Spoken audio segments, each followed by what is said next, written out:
नमस्कार प्यारे बच्चों, मैं हितेश केवीएस जोधपुर डोडा से आपके सामने फिर एक कंप्यूटर की कक्षा लेकर आया हूँ। लास्ट क्लास में हमने देखा कि history of computer, basic components और different input and output devices और इन सभी के बारे में हमने डिस्कस किया। आज जो हम डिस्कस करने जा रहे हैं वो कंप्यूटर लैंग्वेजेस के बारे में डिस्कस करना चाह रहे हैं। तो सबसे पहले मैं आपको ये बता देना चाहता हूँ कि एक लैंग्वेज होती ही क्या है या उसका इस्तेमाल किया ही किस लिए जाता है। जैसे कि आप कोई भी लैंग्वेज ले लो जो हम आम बोलचाल के लिए इस्तेमाल करते हैं, जैसे इंग्लिश या हिंदी, तो इनका औचित्य क्या है, यूज़ क्या है, पर्पज़ क्या है। इनका पर्पज़ है कि एक जगह से अपना मैसेज जो भी हम देना चाहते हैं किसी को, दूसरी जगह तक पहुंचा दे, ताकि वो इसके भी समझ में आ जाए, सेंडर के भी समझ में आ जाए और रिसीवर के भी समझ में आ जाए। तो अगर एक लैंग्वेज होगी तो हमारा जो कम्युनिकेशन है वो पूरा हो जाएगा। लेकिन अगर बोलने वाला मान लो कि हिंदी जानता है लेकिन सुनने वाला सिर्फ इंग्लिश जानता है, तो उनकी कन्वर्सेशन या उनकी कम्युनिकेशन नहीं हो पाएगी। इसीलिए किसी भी मशीन से इंटरेक्ट करने के लिए या बात करने के लिए हमें एक लैंग्वेज की आवश्यकता पड़ती है। जैसे कि अगर हम एक सिंपल एग्जांपल लें, एक बल्ब का या आपके टेलीविज़न का, तो उसके साथ भी हमें अगर बात करनी है, कुछ भी काम उससे करवाना है अपनी मशीन से, तो हमें उसकी लैंग्वेज आनी चाहिए। अब बल्ब से क्या काम करवाएंगे या बल्ब से कैसे बात करेंगे? बल्ब से आपको सिर्फ एक ही काम करवाना होता है, रोशनी लेनी होती है। तो उसके लिए आप या तो बल्ब को ऑन करोगे या तो बल्ब को ऑफ करोगे। तो जो एक बल्ब है वो आपका जो लैंग्वेज है वो सिर्फ दो ही चीज़ें समझता है, ऑफ या ऑन। तो ऐसे ही कोई भी मशीन जो है वो ज़ीरो या वन तो समझता ही समझता है। उसके बाद हम आगे और एडवांसमेंट करते हुए हमने कंप्यूटर को आज हाई लेवल लैंग्वेजेस के ज़रिए भी इस्तेमाल करना शुरू कर दिया। तो सबसे पहले फर्स्ट लेवल लैंग्वेज पर आते हैं, जो कि फर्स्ट जनरेशन लैंग्वेजेस थी, यानी कि फर्स्ट जनरेशन ऑफ कंप्यूटर में इन लैंग्वेजेस का इस्तेमाल होता था। और जो ये लैंग्वेज है इसको मशीन लैंग्वेज भी बोलते हैं, या फिर आप इसको बाइनरी लैंग्वेज भी बोलते हो। तो मशीन लैंग्वेज और बाइनरी लैंग्वेज दोनों एक ही चीज़ है। बाइनरी जो वर्ड है वो बाई से मिलके बना है, बाई मीन्स टू, यानी इसके अंदर दो सिंबल होंगे, एक तो वन हो गया और दूसरा हो गया ज़ीरो। वन का मतलब होता है ऑन एंड ज़ीरो का मतलब होता है ऑफ। तो आज के बाद हम जब भी मशीन लेवल लैंग्वेज के बारे में बात करेंगे या बाइनरी लैंग्वेज के बारे में बात करेंगे या फर्स्ट जनरेशन लेवल लैंग्वेज के बारे में बात करेंगे, तो हम उसको क्या बोलेंगे कि दो सिंबल इसमें यूज़ होते थे, ज़ीरो और वन। लेकिन अब जब हम मशीन लेवल लैंग्वेजेस यूज़ करते थे तो इसमें हमें कुछ ना कुछ दिक्कतें आती थी। जैसे कि हर बार कंप्यूटर में हमें अगर इंसर्ट करना है तो वो सारा का सारा जो डेटा है वो इंसर्ट करने के लिए ज़ीरो ज़ीरो और वन वन के ही रूप में हमें एंटर करना पड़ता था। जैसे कि अगर हमें लिखना है टू, तो टू को बाइनरी लैंग्वेज में अगर हम लिखेंगे तो कुछ ऐसे लिखेंगे, ज़ीरो ज़ीरो वन ज़ीरो। और अगर हमें लिखना है फाइव, तो फाइव को बाइनरी लैंग्वेज में अगर हमें लिखना है तो कुछ ऐसे लिखेंगे, ज़ीरो वन ज़ीरो वन। अब ये कैसे लिखा गया वो सब हम आप अगली क्लासेस में ज़रूर डिस्कस करेंगे। लेकिन अभी के लिए आप सिर्फ यहाँ पर ये डिफरेंस देख सकते हैं कि हमने कंप्यूटर को बनाया तो था काम आसान करने के लिए, लेकिन क्या हमारा काम आसान हुआ या और बढ़ गया कि हम सिर्फ एक टू लिखने की बजाय ज़ीरो ज़ीरो वन ज़ीरो और एक सिर्फ फाइव लिखने की बजाय ज़ीरो वन लिख रहे हैं। तो जो हमारी लॉन्ग कैलकुलेशंस है उनमें क्या किया जाएगा। तो ये सभी के सभी कोड ऐसे होने लगे तो हमारा काम और ज़्यादा मुश्किल होने लगा। तो उससे बचने के लिए हमने एक नई लैंग्वेज का इजाद किया या डिस्कवर किया, जिसको हमने बोला असेंबली लैंग्वेज, जो कि हमारी सेकेंड जनरेशन लैंग्वेज में आती है। ये देखिए, ये है असेंबली लैंग्वेज। असेंबली लैंग्वेज में कुछ हमारे सिंबल्स वगैरह यूज़ होने लगे। इट वाज डेवलप्ड इन 1950 और एक सिंबॉलिक प्रोग्रामिंग लैंग्वेज इसको बोला गया। अब इसमें क्या होता था कि हम ज़ीरो वन लिखने के बजाय हम कुछ सिंबल्स वगैरह यूज़ करने लगे। जैसे कि अगर हमें कोई एडिशन करना है दो नंबर्स का, तो हम सीधा लिख देते थे ADD 2, 2। तो कंप्यूटर अपने आप समझ जाता था कि हमको 2 और 2 को ऐड करना है।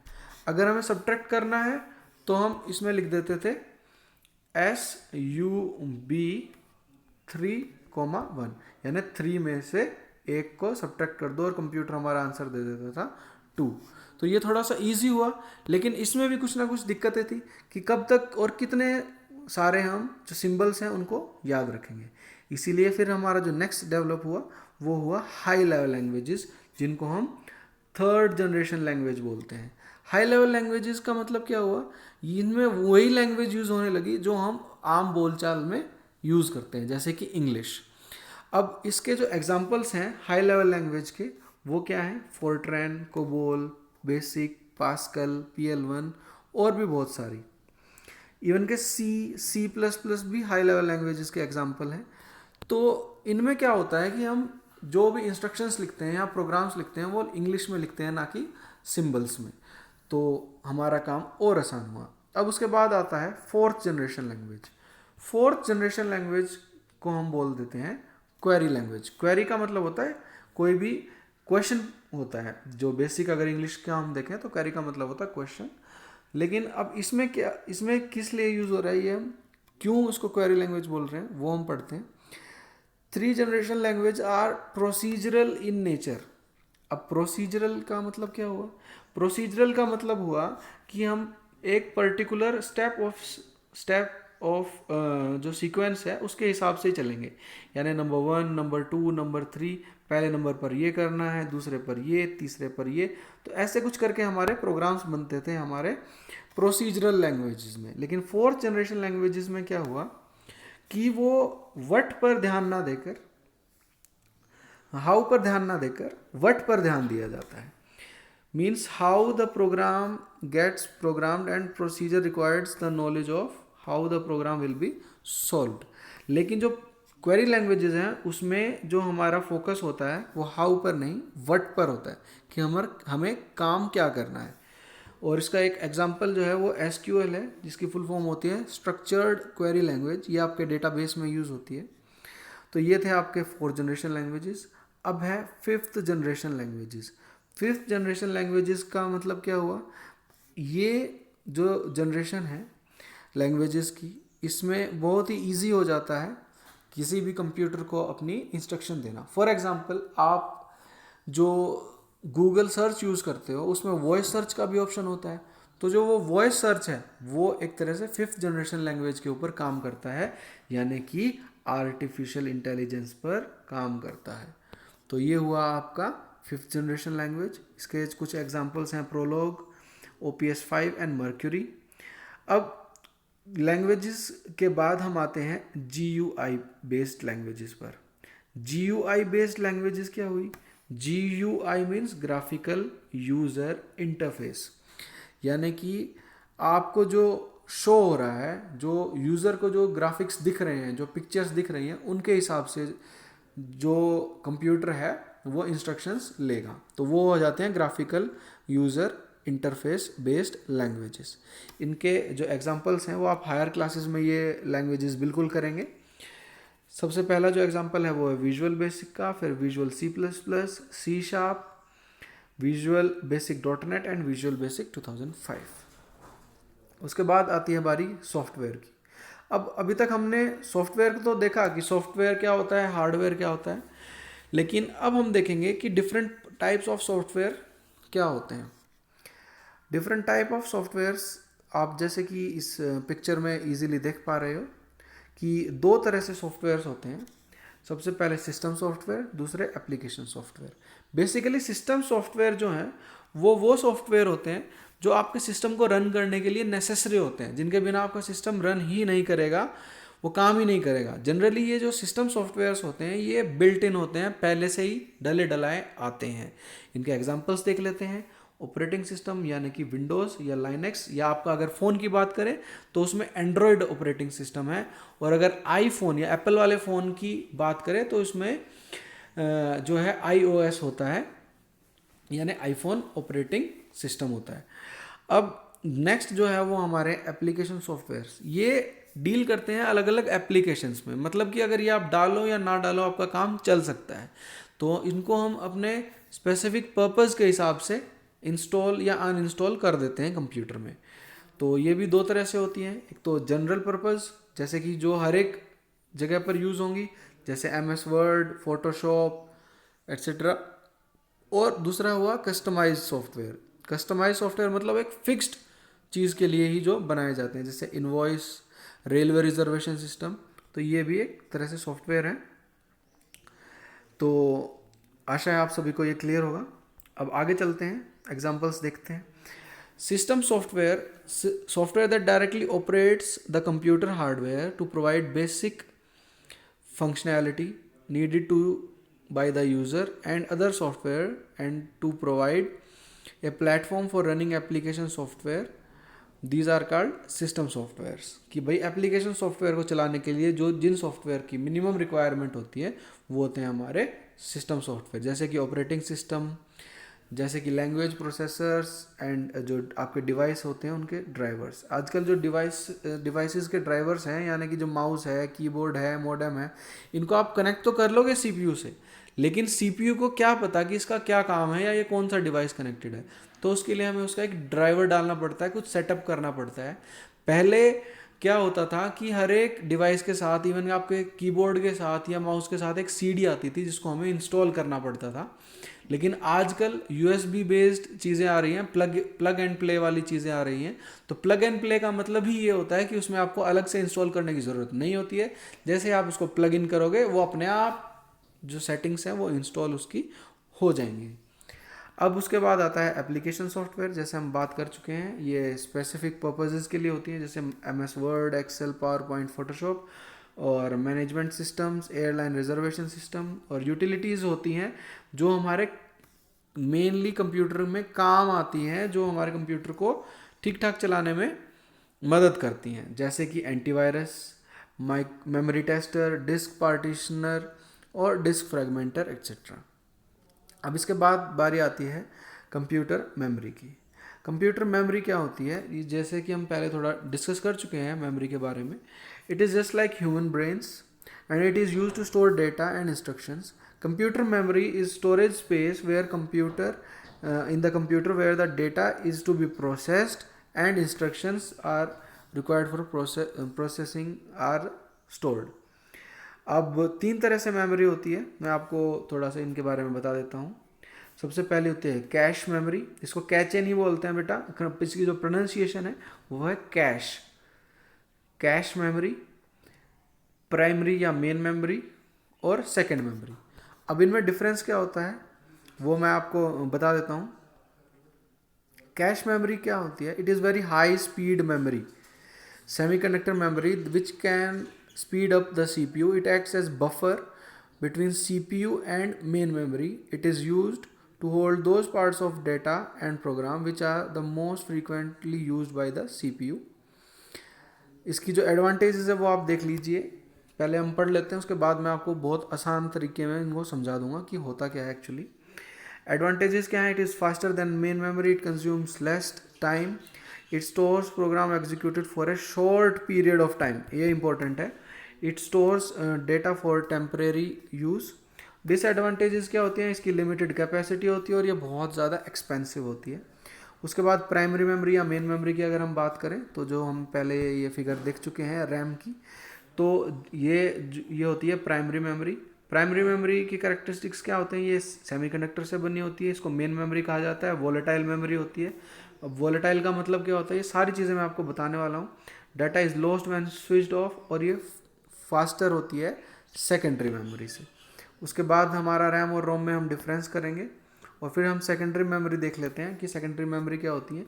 ये सारी चीज़ें सेकेंडरी मेमोरी का पार्ट हैं, यानी कि सीडीज़, पेन ड्राइव्स, ये जो आपके मेमोरी कार्ड्स और ये हार्ड डिस्क ड्राइव, ये सभी की सभी सेकेंडरी मेमोरी है। तो ये मैग्नेटिक टेप्स वगैरह जो होती हैं वो होती हैं। मैं आपको अब विस्तार से बता देता हूँ कि बेसिकली होता क्या क्या है। जब आप मेमोरी के बारे में बात करते हो तो तीन तरह से मेमोरी होती है। एक होती है सेकेंडरी मेमोरी, एक होती है आपकी प्राइमरी मेमोरी, और एक होती है आपकी कैश मेमोरी। अब इन तीनों में क्या डिफरेंस होता है, एक बड़ा ही सिंपल एग्जांपल लेकर हम चलेंगे।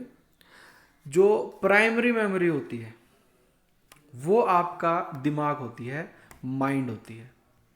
यानी आपने कुछ भी पढ़ा, कुछ भी अगर आप पढ़ते हो तो वो कहाँ पर जाता है, आपके ब्रेन में या आपके माइंड में। अब नोट करने वाली बात यह है कि जो ये प्राइमरी मेमोरी है और कैश मेमोरी है, ये दोनों की दोनों ऑलरेडी कंप्यूटर में इनबिल्ट होती हैं, इनको बाहर से नहीं लाया जाता। लेकिन जो ये सेकेंडरी मेमोरीज होती हैं ये कोई भी कंप्यूटर के अंदर नहीं होती हैं, हमको अलग से इनको खरीदना पड़ता है। जैसे पेन ड्राइव है, वो कंप्यूटर के अंदर तो नहीं होती है, तो हमें अलग से खरीदनी पड़ती है। मेमोरी कार्ड है, ये सारी चीज़ें होती हैं सेकेंडरी मेमोरी की। अब जो हम एग्जांपल ले रहे थे उस पर आते हैं। फॉर एग्जांपल आप एक क्लास ले रहे हो, मैथ्स की क्लास ले रहे हो, तो आप स्कूल में आए, आपकी फर्स्ट क्लास मैथ्स की थी, तो जो भी सर ने पढ़ाया वो सारा आपके ब्रेन में आ गया, आपको समझ में आ गया। अब नेक्स्ट क्लास में, जो नेक्स्ट क्लास थी, पहली क्लास हुई आपकी मैथ्स की, उसके बाद जो नेक्स्ट क्लास है वो आपकी फॉर एग्जांपल इंग्लिश की है। तो मैथ्स की क्लास में हमको किन किन चीज़ों की ज़रूरत है, टेबल्स की, मल्टीप्लिकेशन की, एडिशन की। और इंग्लिश की क्लास में हमको किन चीज़ों की ज़रूरत है, ग्रामर की, टेंसेस की, वर्ब, एडवर्ब, नाउन्स, इन सब, ये सभी चीज़ें यूज़ होती हैं इंग्लिश में। तो अब आप मेरे को ये बताइए कि क्या जब आप इंग्लिश की क्लास ले रहे होते हैं तब भी क्या आपके माइंड में टेबल्स चलती हैं क्या? नहीं चलती। लेकिन इसका मतलब ये तो नहीं है ना कि आपको टेबल्स आती ही नहीं है। तो एग्जैक्टली वही चीज़ होती है हमारी प्राइमरी मेमोरी और कैश मेमोरी में। यानी कि जिस टाइम पर जो क्लास चल रही है, फॉर एग्जांपल अभी इंग्लिश की क्लास चल रही है, तो आपके माइंड में नाउन, प्रोनाउन, एडवर्ब सभी के सभी आपके माइंड में बिल्कुल एग्जैक्टली रेडी होंगे कि जैसे ही टीचर ने पूछा हमने बता दिया। तो वो सारी की सारी चीज़ें कहाँ पर होती हैं, for temporary time of period of time, cache memory में।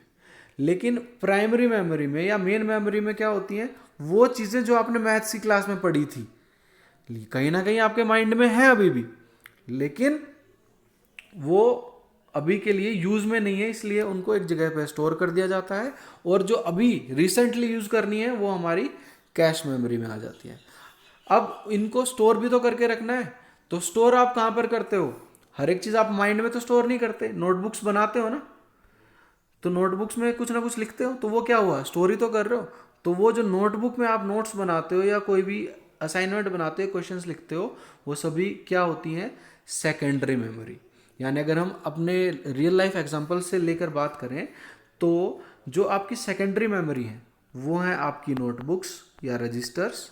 जो आपकी प्राइमरी मेमोरी है या जो मेन मेमोरी है वो है आपका ब्रेन, जिसके अंदर काफ़ी सारी चीज़ें हमेशा स्टोर्ड रहती हैं, जैसे टेबल्स हो गई, वर्ब्स, नाउन्स, एडजेक्टिव्स, और हिंदी में अगर हम बात करें तो संज्ञा, विशेषण, क्रिया, ये सब आपके दिमाग में कहीं ना कहीं होती हैं।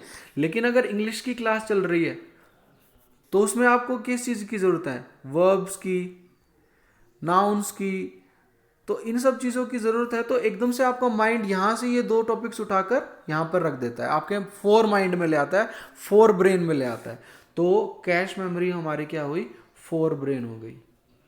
यानी कि जो इंस्टेंट उस टाइम पर हमको जो यूज़ करना है वो हमारी कैश मेमोरी हो गई। एग्जैक्टली यही काम आपका जो है एक मेमोरी सिस्टम जो है आपका कंप्यूटर में होता है। आशा है आप सभी को बहुत अच्छे से ये समझ में आ गया होगा। अगर फिर भी कोई दिक्कत परेशानी है तो आप कभी भी मुझसे पूछ सकते हैं। अब उसके बाद हम जो डिफरेंस देखते हैं वो रैम और रोम में डिफरेंस देखते हैं। तो ये आपका डिफरेंस आ गया रैम और रोम में। सबसे पहले तो आप फोटोज़ ही देख लीजिए। रैम कुछ इस प्रकार की होती है और रोम कुछ इस प्रकार की होती है। तो रैम की फुल फॉर्म होती है random access memory. Random access memory यानी कि ये वो मेमोरी है जो रैंडमली एक्सेस करवाती है। रैंडमली मतलब हैपहैज़ार्डली, कि बीच में से कहीं से भी उठा के। यानी कि अगर आप इंग्लिश की क्लास कर रहे हो तो वहाँ पर नाउन आ गया, मैथ्स की क्लास कर रहे हो तो वहाँ पर टेबल आ गया, तो ये रैंडम एक्सेस मेमोरी, तब आपकी रैम काम कर रही होती है। और रीड ओनली मेमोरी क्या होती है, जहाँ पर हमेशा डेटा स्टोर्ड रहता है परमानेंटली। रीड ओनली मेमोरी यानी आपकी नोटबुक्स, आप उसमें से सिर्फ पढ़ सकते हो। अब उसके बाद रैम क्या है, इट इज़ वोलेटाइल और टेम्परेरी। यहाँ पर हमको वोलेटाइल का मतलब भी समझ में आ गया, वोलेटाइल मतलब टेम्परेरी, ये कुछ समय के लिए होती है। और रोम क्या होती है, इट इज़ नॉन वोलेटाइल और परमानेंट मेमोरी। ये जो मेमोरी है ये नॉन वोलेटाइल है या फिर परमानेंट है। कुछ चीज़ें आपको हमेशा के लिए याद रहती हैं, जैसे आपका घर का रास्ता, लेकिन वो जब आप पढ़ रहे होते हो तब तो आपको ध्यान में नहीं आता ना कि मेरे घर पे जाने के लिए यहाँ से जाना पड़ेगा, वहाँ से जाना पड़ेगा, लेकिन फिर भी आपके माइंड में कहीं ना कहीं वो स्टोर्ड है, तो वो आपके रोम में स्टोर्ड है। लेकिन जब आप घर जा रहे होते हो एक्चुअल में, तो आपका रोम में से वो इन्फॉर्मेशन उठ के रैम में आ जाती है और फिर आपका रैम वर्क करता है। तो अब क्यों आती है वो नेक्स्ट हमारे पॉइंट में आ जाएगा। RAM is faster memory and ROM is slower memory. तो फास्टर मेमोरी होगी तभी तो आप जल्दी जल्दी घर पे जाओगे ठीक ठाक, या फिर रास्ता भूल जाओगे। तो RAM is faster and ROM is slower. Next जो हमारा पॉइंट है वो है कि RAM is used in normal operations of computer after starting up and loading the operating system. कि जब बूट अप होता है कंप्यूटर तो हमारी रैम यूज होती है। उसके बाद ROM chip is used primarily in the startup process of the computer. कि अभी अभी जो हमने बात डिस्कस करी कि जो जिस जिस फाइल की ज़रूरत होती है वो रोम में से उठ के रैम में आ जाती है। तो ये जो है ये डिफरेंस है रैम और रोम में। अब सेकेंडरी मेमोरी की भी हम बात कर चुके हैं। These are magnetic memories, these are non volatile which is used to for storage of data in the computer. Data is permanently stored even when the computer is switched off. उसके बाद computer में run without secondary memory, जो हम पहले बात कर ही चुके हैं, और स्लोअर देन प्राइमरी मेमोरीज की प्राइमरी मेमोरी से ये इनकी जो स्पीड होती है वो स्लो होती है। ये एग्जांपल्स हैं आपके। उसके बाद बारी आती है प्रिंटर्स की, कि प्रिंटर्स होते क्या हैं और किस तरह से हम उनको यूज़ करते हैं।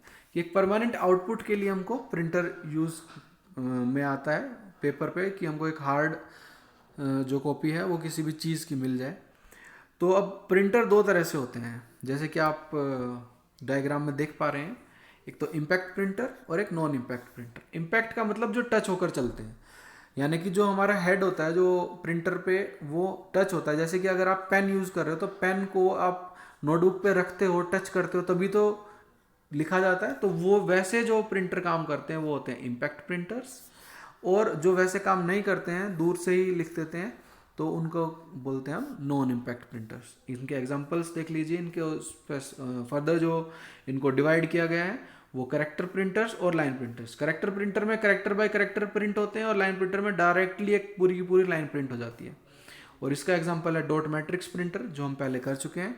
और नॉन इम्पैक्ट प्रिंटर के एग्जांपल्स हैं character printer and page printer. Character printer मतलब करेक्टर बाय करेक्टर, एक एक करेक्टर होके प्रिंट होता है। और पेज प्रिंटर मतलब पूरा पेज एक ही बारी में प्रिंट हो जाता है। तो इसका एग्जांपल हो गया इंकजेट प्रिंटर और इसका एग्जांपल हो गया लेजर प्रिंटर। हम इन तीनों के बारे में बहुत विस्तार से पहले पढ़ चुके हैं। अब आगे आता है इम्पैक्ट प्रिंटर्स। जैसे कि हम पहले डिस्कस कर चुके हैं, इम्पैक्ट प्रिंटर्स यूजेस हैमर्स और pin strikes against the ribbon and the paper two print the text. जैसे कि मैंने आपको पेन का एग्जांपल दिया था, बिल्कुल वैसे ही ये भी काम करते हैं। अब जो करेक्टर प्रिंटर होते हैं उनमें जो एग्जांपल हमको दिया गया है वो है डॉट मैट्रिक प्रिंटर। आप देख सकते हो जो ऐसे पहले आते थे, आजकल बहुत रेयर यूज़ में है ये। डॉट मैट्रिक्स प्रिंटर कुछ ऐसा दिखाई देता था। अब उसके बाद आ जाता है लाइन प्रिंटर। लाइन प्रिंटर कुछ ऐसा दिखाई देता था। ये आज टोटली आउट ऑफ डेटेड हो चुके हैं और बहुत कम यूज़ में आते हैं। उसके बाद आपका आता है इंकजेट प्रिंटर। ये शायद आपने देखा होगा, ये थोड़े फास्ट होते हैं। और उसके बाद आते हैं लेज़र प्रिंटर्स। ये हमारे आप स्कूल में भी देख सकते हो लेज़र प्रिंटर। एंड बस ये जो था ये आपके प्रिंटर्स थे। और यहीं पे आपका जो चैप्टर है वो समाप्त होता है। आशा है आप सभी को समझ में आया होगा। धन्यवाद।